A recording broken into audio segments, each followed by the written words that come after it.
இன்றைக்குரிய தியான வசனம் நீதிமொழிகள் 4வது அதிகாரம் 26வது வசனம்.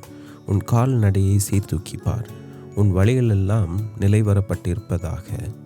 அநேகர் மீறுதலின் பாதையிலே நடந்து வருகிறார்கள். அவர்கள் நேர்மையான வழியை விட்டு விலகி போனது மாத்திரமல்லாமல் தங்களுடைய தவறான முன்மாதிரியினால் மற்றவர்களையும் செவ்வையான தெளிவான பாதையிலிருந்து விலகப் பண்ணி மரணத்துக்கு ஏதுவான தவறுகளை செய்ய காரணமாயிருக்கிறார்கள். முன்மாதிரியின் வல்லமையை நாம் உணர்வதில்லை. வழிகெட்டு போகிறவர்களிடத்தில் நாம் பழகும்போது நீடிய சாந்தமும் பொறுமையும் தயவும் உள்ளவர்களாய் இருக்க வேண்டும். நாம் சந்தோஷமும் அன்பும் நிறைந்த சுபாவத்தை வெளிப்படுத்தாதபடிக்கு சாத்தான் அவர்களை கொண்டு நம்மை எரிச்சலூட்டவும் அலைக்கழிக்கவும் கிரியை செய்கிறான். தேவனிடத்தில் நம்மை அனுதினமும் அர்ப்பணிப்பது நடைமுறைக்குரிய காரியமாய் இருக்க வேண்டும்.